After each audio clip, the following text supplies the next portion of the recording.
एक बार की बात है। पुराने जापान के सबसे बड़े और प्रसिद्ध बौद्ध मठ में एक जवान बौद्ध भिक्षु रहता था, जो कि उस समय के सबसे विख्यात और सम्मानित जैन मास्टर का शिष्य था। वह बौद्ध मठ में जैन मास्टर की सेवा करता और उनसे शिक्षाएं लेता और उनका अभ्यास करता। वह नौजवान बौद्ध भिक्षु बहुत ही होशियार, मेहनती और अपने कार्यों के प्रति ईमानदार था। वह जैन मास्टर के द्वारा दी गई हर एक शिक्षा का पूरे लगन के साथ अभ्यास करता और पूरी ईमानदारी के साथ उनका पालन भी करता। वह कभी भी अपने गुरु को कभी शिकायत का अवसर नहीं देता था, इसलिए जैन मास्टर भी उससे बहुत खुश और संतुष्ट थे। एक दिन जैन मास्टर ने अपने उस शिष्य को एक बहुत ही महत्वपूर्ण कार्य देने का निश्चय किया। उन्होंने शिष्य को अपने पास बुलाया और उसके हाथों में एक पत्र देते हुए कहा, तुम्हें इस पत्र को जितना जल्दी हो सके क्योटो शहर में रह रहे इसके असली मालिक तक पहुंचाना है। लेकिन याद रहे, किसी भी हालत में यह पत्र तुमसे खोना नहीं चाहिए और ना ही किसी दूसरे व्यक्ति के हाथ लगना चाहिए। इस पत्र का जल्द से जल्द इसके सही मालिक तक पहुंचाना बहुत ही आवश्यक है, क्योंकि इसमें हजारों लोगों की जिंदगी और मौत का सवाल है। मास्टर का आदेश मिलते ही वह बिना एक क्षण गवाए अपने काम में लग गया। उसने रास्ते के लिए भोजन लिया, अपनी तलवार उठाई और घोड़े पर सवार होकर निकल पड़ा। पत्र को उसके मालिक तक पहुंचाने के लिए वह अपने घोड़े को तब तक तेजी से दौड़ाता रहा जब तक वह एक बड़ी सी नदी के किनारे नहीं पहुंच गया, जिसे पार करने के लिए एक सकरा सा पुल बना हुआ था। उस पुल की दूसरी तरफ एक समुराई योद्धा अपनी तलवार लिए खड़ा था।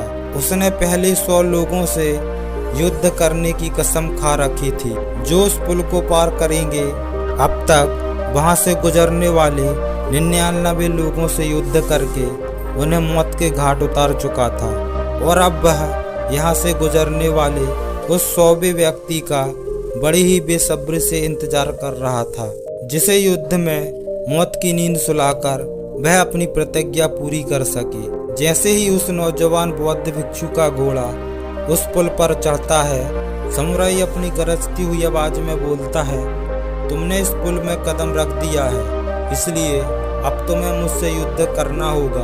अपनी तलवार निकालते हुए समुराई चिल्लाया, मरने के लिए तैयार हो जाओ। अपनी मौत को अपनी तरफ आता देख वो बौद्ध भिक्षु अंदर ही अंदर बहुत डर गया, लेकिन तभी उसे अपनी गुरु की बात याद आती है कि पत्र बहुत महत्वपूर्ण है, ये किसी दूसरे व्यक्ति के हाथ नहीं लगना चाहिए। वह समुराई योद्धा से पत्र के महत्व के बारे में बताता है और उससे प्रार्थना करता है कि वो उसे उस पत्र को उसके गुरु तक वापस पहुंचाने दे, और वह वचन देता है कि पत्र वापस करने के बाद वह जरूर उससे युद्ध करने वापस आएगा।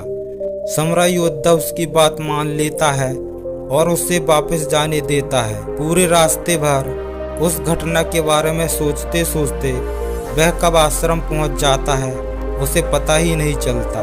आश्रम पहुंचते ही वह तुरंत जैन मास्टर के पास जाता है और उन्हें सारी घटना कह सुनाता है, इसी उम्मीद में कि शायद मास्टर उसकी मदद करेंगे।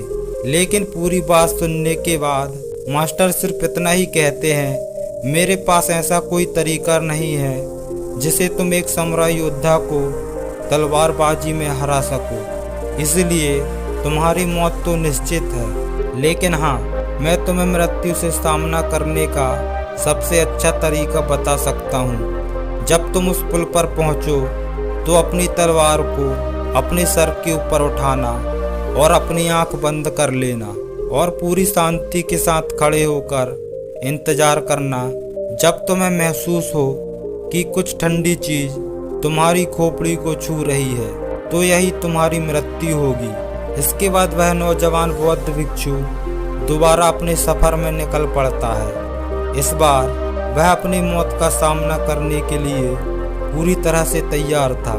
इस बार ना तो उसके अंदर कोई घबराहट थी और ना ही किसी प्रकार का डर। जब वह उस पुल पर पहुंचता है जहां समुराई योद्धा उसका इंतजार कर रहा होता है, तो वह ठीक वैसा ही करता है जैसा जैन मास्टर ने उससे कहा था। वह अपने दोनों हाथों से तलवार को सिर के ऊपर उठाता है और आंख बंद करके मौत के ठंडे स्पर्श का इंतजार करने लगता है। जब समुराई योद्धा उस नौजवान बौद्ध भिक्षु को ऐसी अवस्था में देखता है तो वह समझ जाता है कि जरूर यह भिक्षु किसी सच्चे महान गुरु से मिलके आया है, क्योंकि उसने आज से पहले आंख बंद किए हुए तलवारबाजी की ऐसी मुद्रा और लड़ाई से पहले चेहरे में इतनी शांति कभी नहीं देखी थी। उसने ध्यान से देखा, भिक्षु के चेहरे पर ना तो मौत का डर था और ना ही किसी प्रकार की कोई घबराहट। उसने फिर तलवार नीचे रख दी और अपने घुटनों में बैठकर हाथ जोड़कर कहने लगा, हे महान गुरु, मुझे मेरे इस मूर्खता दुस्साहस के लिए माफ करें और अपना शिष्य बनाएं, ताकि मैं आपसे अद्भुत तलवारबाजी की कलाएं सीख सकूं। दोस्तों, वो बौद्ध भिक्षु हम हैं और वो समुराई योद्धा हमारे जीवन की सबसे विकट समस्या है। कई बार हम ऐसी स्थिति में फंस जाते हैं जहां से बाहर निकलने का हमें कोई रास्ता नजर नहीं आता। तब ऐसी परिस्थिति में हमें खुद को शांत, पूरी तरह से शांत रखने की जरूरत होती है। सोचिए, अगर उस जवान भिक्षु ने समुराई योद्धा के सामने अपनी प्राणों की भीख मांगी होती या उसके सामने गिड़गिड़ाया होता, तो बहुत ही बड़ी संभावना थी कि समुराई योद्धा उस पर हंसता और अगले ही कुछ पलों में उसे टुकड़ों में काट देता। या फिर अगर उस भिक्षु ने डर कर, घबरा कर, जल्दबाजी में समुराई योद्धा में हमला कर दिया होता, तब भी उसका यही परिणाम होता। लेकिन उस नौजवान शिष्य ने इतनी शांति और स्थिरता के साथ उस समुराई योद्धा का सामना किया और इतने उच्च कोटि के जैन मास्टर का परिचय दिया कि उस समय वो उस समुराई योद्धा से भी बेहतर हो गया और परिणाम स्वरूप समुराई उसके सामने झुक गया, क्योंकि एक समुराई होने की वजह से उसने तुरंत ये महसूस कर लिया कि उसका सामना उससे भी अधिक जैन का अभ्यास करने वाले व्यक्ति से हो गया है। तो चाहे परिस्थितियां कितनी भी खराब क्यों ना हो, कितना भी मुश्किल लगे उसका सामना करना, इस नौजवान भिक्षु की कहानी को याद रखना।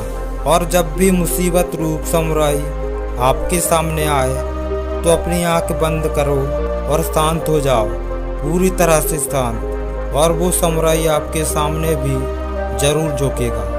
नमो बुद्धाय।